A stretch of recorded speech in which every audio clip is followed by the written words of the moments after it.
এ সফিনা সামনের দিকে চলো। এতক্ষণ তোমার কোনো সঙ্গী ছিল না, তোমার পাশে কোনো অস্ত্র ছিল না। এখন আমি বাঘ, অনেক দিনের ক্ষুধার্ত বাঘ, এসেছিলাম তোমাকে খাবার জন্যে।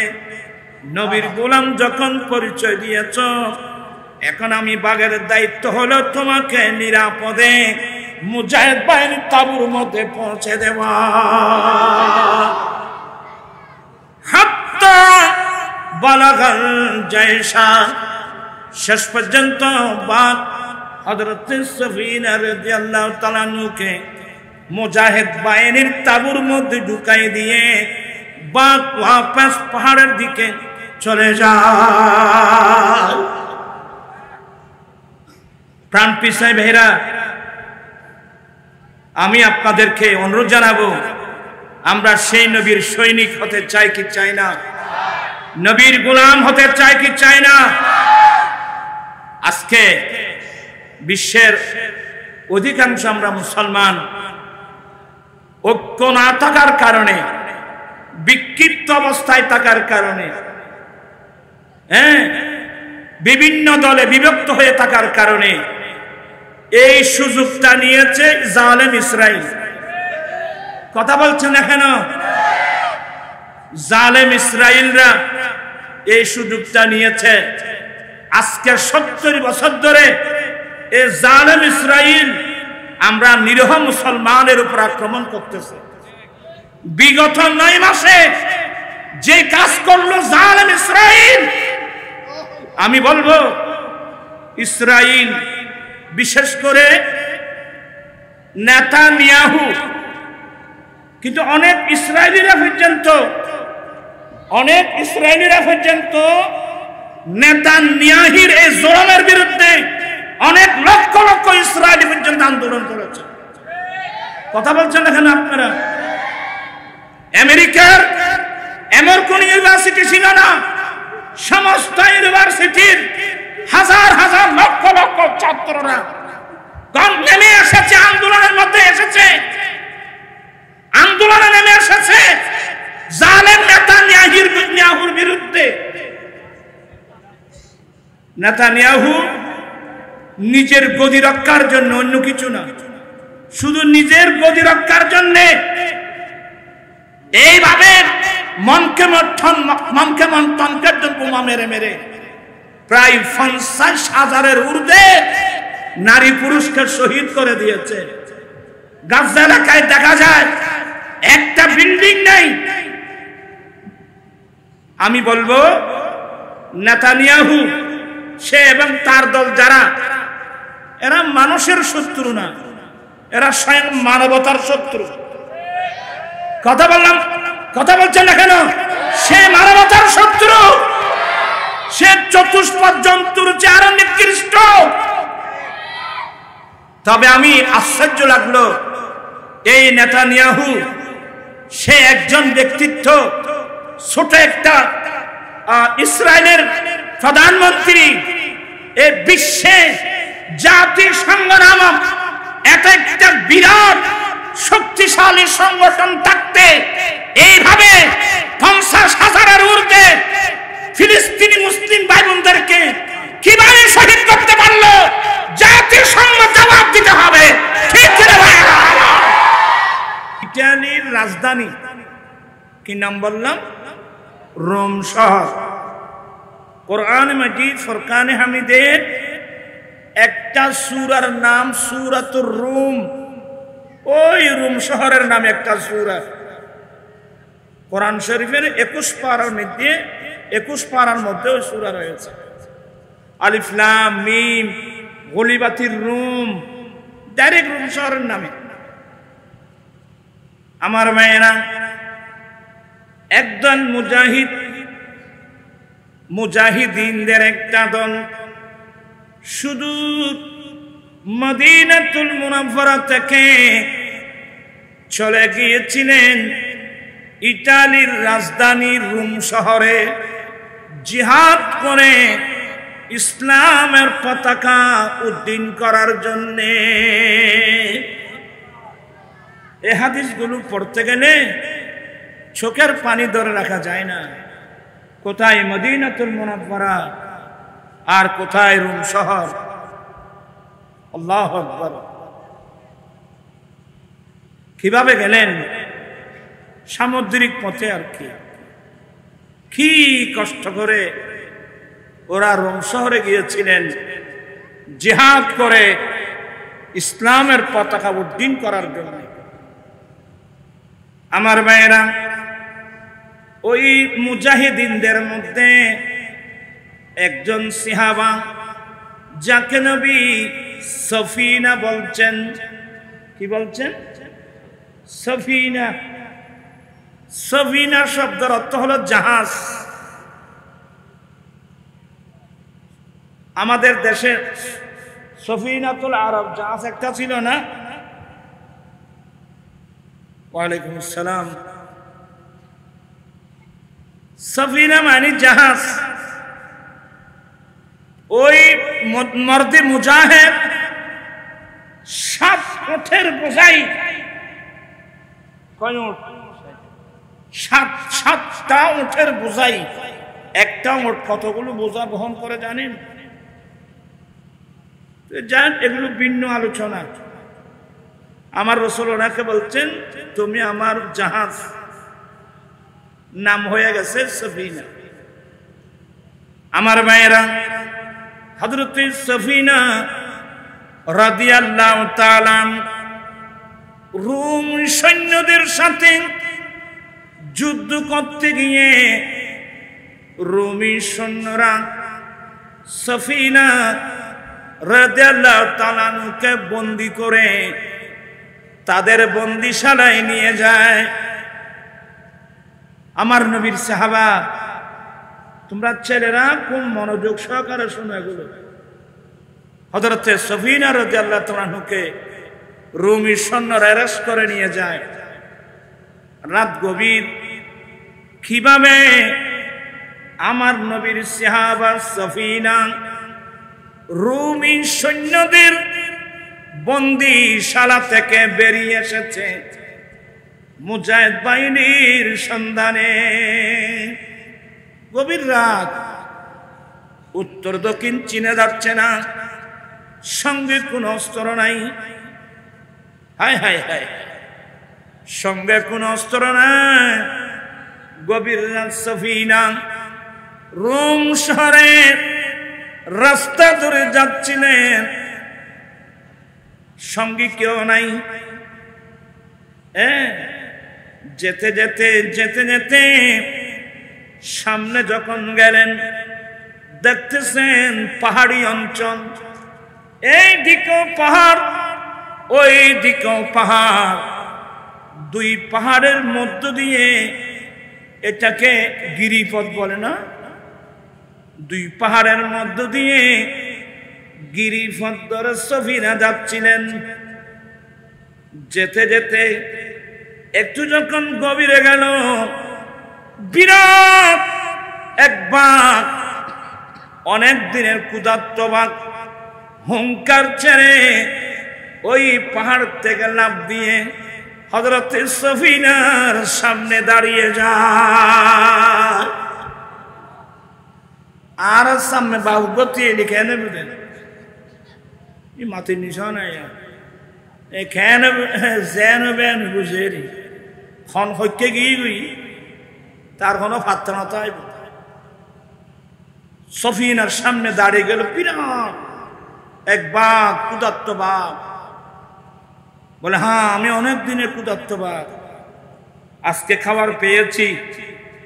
এই লোকটাকে খেয়ে আমার খিদা নিবারণ করব। সফিনার সামনে দাঁড়িয়ে গেল। বাঘের লেজ উপরের দিকে, বাঘ ফুলতেছে। কারণ বাঘের নাকি একটা ধর্ম, সে না ফুললে আক্রমণ করতে পারে না। বাঘ ফুলতেছে, ফুলতে ফুলতে এমন পর্যায়ে আসলো, সফিনা বুঝতে পারলেন এই বাঘ এক্ষুনি আমার উপর হামলা করবে। কিন্তু আমার নবীর সাহাবা সফিনা রাদিয়াল্লাহু তাআলা আনহুর চেহারার মধ্যে ভয়ের কোনো চিহ্ন নাই। কারণ যারা আল্লাহকে ভয় করে ওরা পৃথিবীতে কাউকে কি করে না, ভয় করে না। আমাদের মধ্যে মানুষের ভয়, আল্লাহর ভয় নেই। আল্লাহর ভয় থাকলে তো আমাদের এই অবস্থা হতো না। বেশি ওয়াজ লাগে না বাবু, অল্প ওয়াজে যথেষ্ট। বলতে চেয়েছিলাম সফিনা এতক্ষণ জবান করলেন, বাঘের সাথে আরবি ভাষায় কথা বলছেন। কি বলছেন জানেন? এই হাদিসটা মেশকাতেও আছে। ইয়া আবাল হারিস, ইয়া আবাল হারিস আনা মাওলা রাসূলিল্লাহ সাল্লাল্লাহু আলাইহি ওয়াসাল্লাম। এ বাঘ, আমি দয়াল নবীর একজন গোলাম।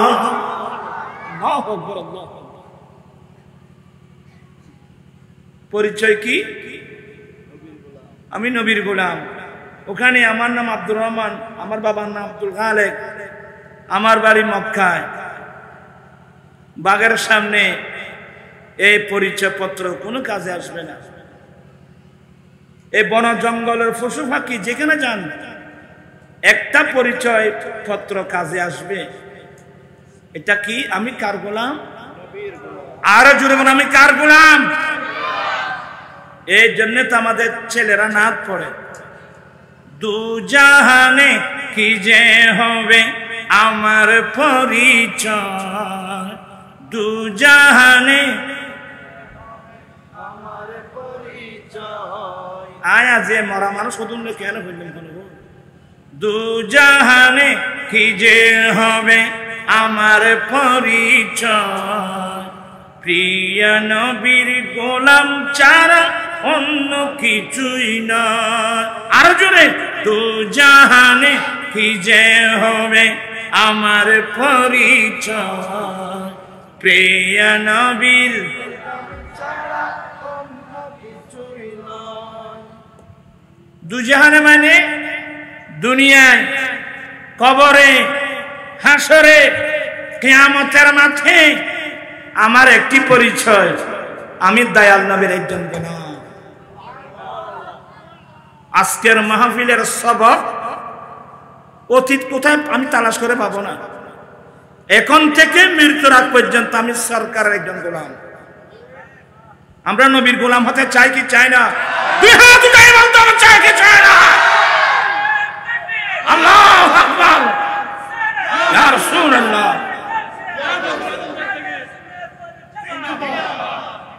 আচ্ছা, নবীর গোলাম হতে পারলে আবার আমাদের দেশে একদল হুজুর আছে বলে আমরা নবীর গোলাম, আমরা তো আল্লাহর গোলাম। এই ধরনের মানুষ আমাদের দেশে হুজুর। আর কি হুজুর মানে বুঝেন? কিতাব কোনদিন যে যোগ ন দেখে উঠবে না, বলে আমরা নবীর কেন গোলাম। আচ্ছা, এই হাদিসটা কোথায় নিবেন? ইয়া আবাল হারিস আনা মাওলা রাসূলিল্লাহ সাল্লাল্লাহু আলাইহি সাল্লাম। এ বাপ, আমি দয়াল নবীর একজন গোলাম। আমি একটা, আপনি একটু নোট করবেন, আরবি ভাষার মধ্যে আরবি ভাষা বোঝা কঠিন। আরবি ভাষা গোলাম যে শব্দটা আছে, মাওলা, মাওলা আছে না, মাওলার এক মানে মালিক। যেমন আন্তা মাওলানা, আল্লাহ তুমি আমাদের মাওলা, আছে না? মাওলার এক অর্থ কি? তোমার আর কথা আমি মাথিন না জানো, আর এখানে অরাল দিও এতে মানুষ ভুতি হচ্ছে যে অরাল দিয়ে না, একটু দূর সারবো আজকাল গে গুজে ফল না জানো, আর এলাকাখানে মারতেও বা। হ্যাঁ, মাওলা আসল মানে মালিক, আবার মালিকুর বিপরীত মালিক। মাওলা মানে মালিক, মাওলা মানে গোলাম, বিপরীত অর্থ না। যেমন বাই, বাই মানে ক্রয় বিক্রয়, সারা ক্রয় বিক্রয় বিপরীত অর্থমুখী শব্দ। তো এখানে বাঘের হযরত সফিনা বলেন, এই বাঘ আমি দয়াল নবীর একজন মাওলা। এখানে মাওলা মানে আমি কোন অর্থ নেব? মালিক নিতে পারবো? ঈমান হারা হয়ে যাবে। অবশ্যই নিতে হবে আমি দয়াল নবীর একজন কি গোলাম। স্কুলের ছাত্র, কলেজের ছাত্র, ইউনিভার্সিটির ছাত্র, আপনাদেরকে যে হুজুররা ভুল তথ্য দিয়েছে আমরা নবীর গোলাম কেন, এখানে এই হাদিসের অর্থ আমি কি করব বলেন? বাঘ নবীর গোলাম পরিচয়, সফিনা নবীর গোলাম পরিচয় দিয়েছেন।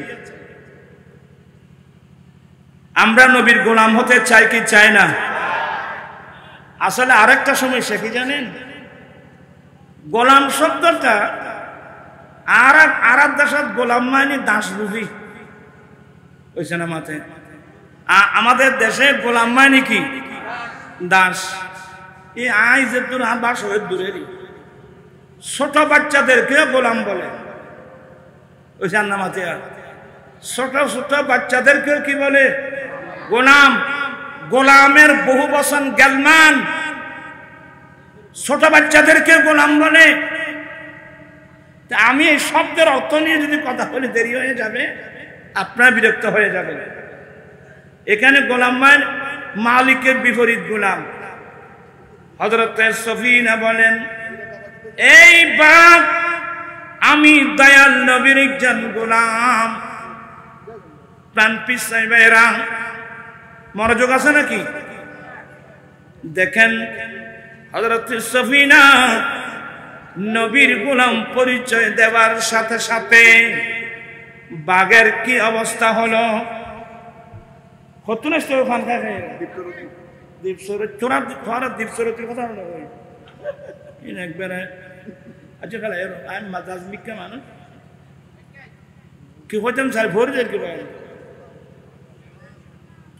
যখন হযরত সফিনা নবীর গোলাম পরিচয় দিলেন,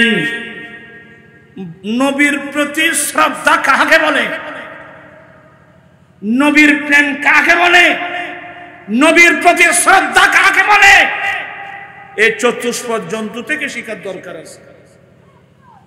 যখন বললেন, হে বাঘ আমি দয়াল নবীর একজন গোলাম, এই শব্দ বলা মাত্রই ওই বাঘ এতক্ষণ সামনে ছিল, লেজ উপরের দিকে ছিল, এক আক্রমণ করবে। সফিনা বলেন, আমি যখন এই নবীর গোলাম পরিচয় দিলাম, নবীর প্রতি এমন আদব রাখলো, ওই বাঘ মুহূর্তের মধ্যে লেজটা উপরের দিক থেকে নিচু করে ফেলল। উপরের দিক থেকে লেজটা নিচু করে বাস বাসাতাম। আমাদের দেশে অনেক ফালক কুকুর আছে না, মানুষের মরা মাল ধরে, তো কোন সময় মালিক যদি ওই কুকুরকে মারতে চায় তখন কুকুর লেজ নাড়ে, এভাবে লেজ নাড়ে, মায়া দেখায়। ওইসে না মায়া দেখায় না। আমার ভাইয়েরা, হযরত সফির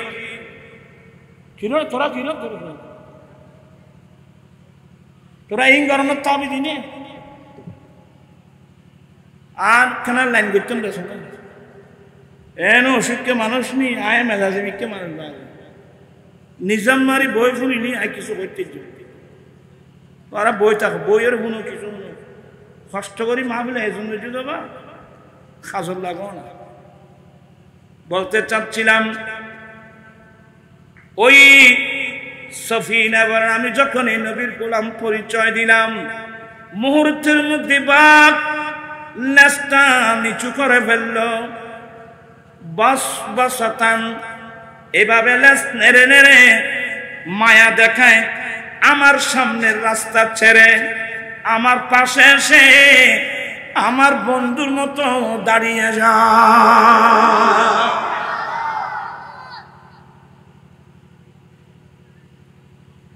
আমি আশ্চর্য হয়ে গেলাম।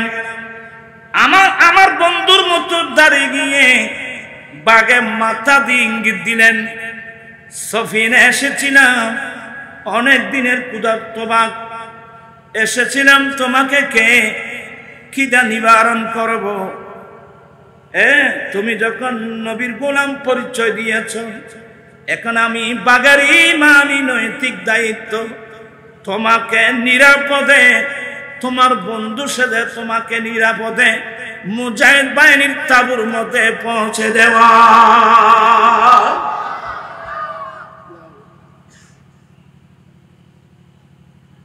এই হাদিসগুলো যখন আমি পড়েছি, ছেলেদেরকে পড়াচ্ছিলাম, চোখের পানি এসে যায়। একটা চতুষ্পদ জন্তুর অন্তরে আমার নবীর প্রতি কত বড় শ্রদ্ধা ছিল। শুধু নবীর গোলাম পরিচয় দিয়েছে, বাঘ লেজগুলো নিচের নিদেখ, কিন্তু এখন আমি নবীর গোলাম, আমি নবীর গোলাম। আমার ভাইয়েরা, হযরত সিদনা আসলে প্রাণ জ্বলতেছে, আমার অনেক প্রাণ জ্বলতেছে। এই যে বাঘ, হযরত সফিনা রাদিয়াল্লাহু তাআলা বাঘকে পরিচয় দিলেন, ইয়া আবাল হারিস আনা মাওলা রাসূলুল্লাহ, আমি নবীর একজন গোলাম। এই পরিচয় দেওয়ার সাথে সাথে ক্ষুধার্ত বাঘ লেজ নিচের দিকে করে বসবসাথান মায়া দেখায় দেখায় সফিনার সামনে এসে দাঁড়ালো, মাথা দিয়ে ইঙ্গিত দেয়, এ সফিনা সামনের দিকে চলো। এতক্ষণ তোমার কোনো সঙ্গী ছিল না, তোমার পাশে কোনো অস্ত্র ছিল না, এখন আমি বাঘ, অনেক দিনের ক্ষুধার্ত বাঘ, এসেছিলাম তোমাকে খাবার জন্যে। নবীর গোলাম যখন পরিচয় দিয়েছ, এখন আমি বাঘের দায়িত্ব হলো তোমাকে নিরাপদে মুজাহিদ বাহিনীর তাঁবুর মধ্যে পৌঁছে দেওয়া। হাত্তা বালাগাল জায়শা, শেষ পর্যন্ত বাঘ হযরত সফিনা রাদিয়াল্লাহু তাআলা আনহুকে মুজাহিদ বাহিনীর তাঁবুর মধ্যে ঢুকাই দিয়ে বাঘ ওয়াপস পাহাড়ের দিকে চলে যায়। প্রাণ পিসাই ভাইরা, আমি আপনাদেরকে অনুরোধ জানাবো, আমরা সেই নবীর সৈনিক হতে চাই কি চাই না? নবীর গোলাম হতে চাই কি চাই না? আজকে বিশ্বের অধিকাংশ আমরা মুসলমান ঐক্য না থাকার কারণে, বিক্ষিপ্ত অবস্থায় থাকার কারণে,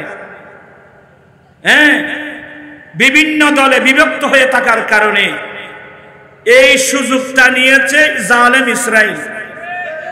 কথা বলছেন না কেন?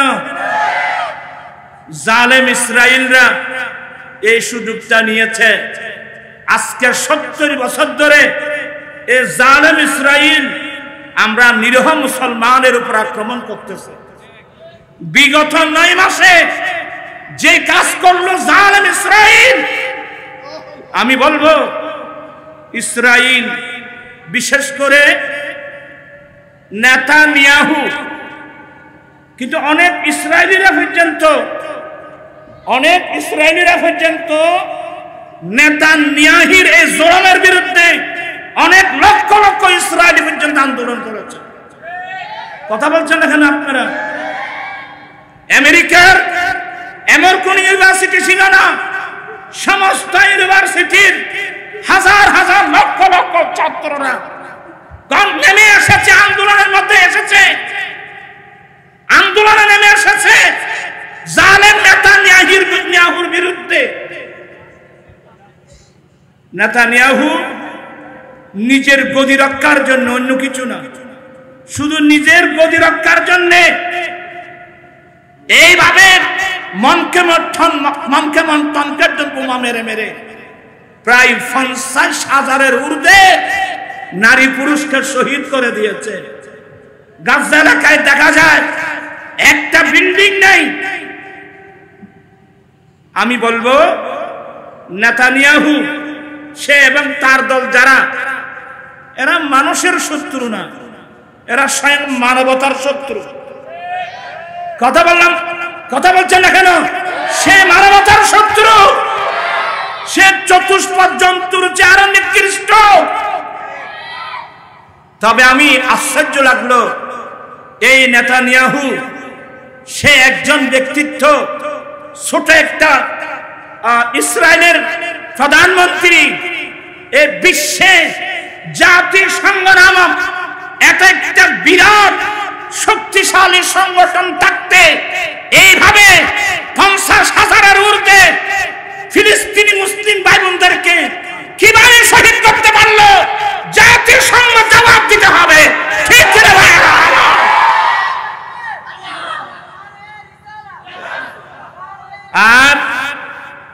আর বিশেষ করে এই দাবিগুলো জানানোর জন্য তো আমার ভাই মাওলানা রইসুদ্দিন গিয়েছিল সেদিন প্রেস ক্লাবে। তাকে কেন মারা হলো? তাকে কেন মারা হলো? শহীদ করা হলো? প্রশাসন জবাবদিহি করতে হবে। এমনকি যিনি আমাদের অন্তর্বর্তী সরকারের প্রধান, আমরা আপনার দৃষ্টি আকর্ষণ করছি, আপনি এই বিষয়টা অত্যন্ত, আজকে আমাদের ছেলেরা যে দাবি দিয়েছে এই ঘটনাগুলো তদন্ত করে যারা সত্যিকার আসামি অনতিবিলম্বে এদেরকে অ্যারেস্ট করা হোক, এদেরকে বিচারের কাঠগড়ায় দাঁড় করানো হোক। আসলে আমরা একটা দুর্ভাগা জাতি, আমরা দুর্ভাগা জাতি, আমরা দাবি জানাচ্ছি। তবে জানি না আল্লামা শহীদ নুরুল ইসলাম ফারুকীর মতো ব্যক্তিত্ব, ওনাকে গড়াদুখে শহীদ করা হলো, মামলা করা হলো, আসামির নাম দেওয়া হলো, কিন্তু বিগত সরকারের দ্বারা দায়িত্বশীল ওরা কি আল্লামা নুরুল ইসলাম ফারুকীর হত্যাকারীদেরকে অ্যারেস্ট করেছে? কথা বলছেন না কেন? অ্যারেস্ট করেছে। এগুলো বলতে গেলে আমার দিমাগ এমনি খারাপ হয়ে যাবে। আমি সেদিন চট্টগ্রাম প্রেস ক্লাবের সামনে যে বক্তব্য রেখেছিলাম, সে বক্তব্য সরকারের ঘরের মধ্যে রেকর্ড আছে। একটা মসলা মনে রাখবেন, যারা মানুষ হত্যা করে, আমার কথা শেষ, যারা মানুষ হত্যা করে এদের কোনো ধর্ম নাই। কথা বলছেন এখানে আপনারা? যারা মানুষ হত্যা করে এদের কোনো ধর্ম, এদের ধর্ম হলো পয়সা নিয়ে নিয়ে মানুষ হত্যা করা। কিন্তু প্রশাসনের ভাইয়েরা, আপনারা যদি কারণে অকারণে ওদেরকে অ্যারেস্ট না করে ওদেরকে ছাড় দিয়ে দেন, মনে রাখবেন একদিন আপনাকেও এই খুনিদের হাতে আপনাদেরকেও খুন হতে হবে।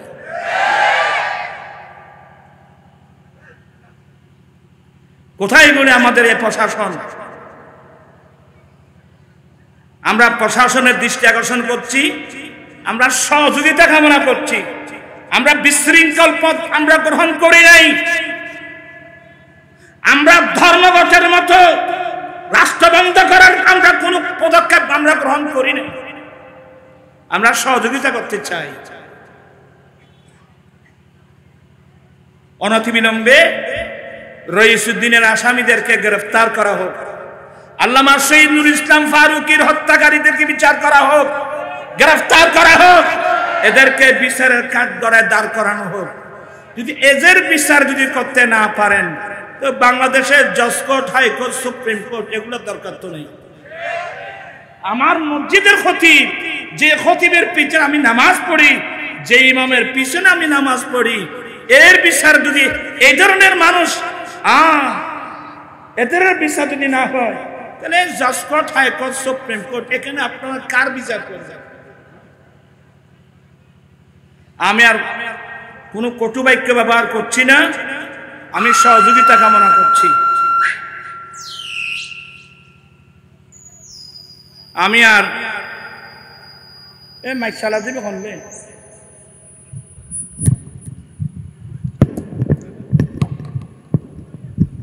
মাথার টুপি দিয়ে আসতে ভাই, তুই সদর বাজার, তোর মাইক টিকতে হবে না, তোর মাইকও সদর বাজার সিকারা দিলে তোরা মাথা দিও না তুমি ব্যাগে লেখোন মাঝে আল্লাহ পাক আমরা সবাইকে দামানে মুস্তাফা মজবুত করে ধরার তৌফিক দান করুক আমিন। আমি আর কথা বাকি যা কথা বলার আছে আমার আজিজ গ্রামী সবাই আসছেন ওনাকে দেখার জন্য, ওনার বক্তব্য শোনার জন্য। আমি আর সময় নষ্ট করলে আপনারা আমাকে গালি দিবেন, আমি আপনাদের বিরক্ত হয়ে দাঁড়াবো। আল্লাহ পাক এই মাহফিলকে কবুল করুক। আমাদের ছেলেরা গাজী শেরেবাংলা রহমতুল্লাহ আলাইহি আলা হযরতের নামে যে স্মৃতি সংসদ, এই সংগঠনের ছেলেদের মহব্বতকে আল্লাহ কবুল করুক, পরিশ্রমকে আল্লাহ কবুল করুক। আমরা সবাই আসুন আমরা দামানে মুস্তাফা মজবুত করে ধরি। ওয়া আখিরু দাওয়ানা আনিল হামদুলিল্লাহি রাব্বিল আলামিন। আল্লাহুম্মা আমিন। রব্বানা যালামনা আনফুসানা ওয়া ইন লাম তাগফির লানা ওয়া তারহামনা লানাকুনান্না মিনাল খাসিরিন। মাওলাই করিম এই মাহফিল কবুল করো আল্লাহ। লাইটিং প্যান্ডেল স্টেজ তবরকাত কবুল করো মাওলাই করিম। ফিলিস্তিনে মুসলিম মুসলমানের আল্লাহ জান মাল ইজ্জত আবরুকে আল্লাহ হেফাজত করো আল্লাহ। জালেম ইসরায়েলকে নিস্তানাবুদ করে দাও।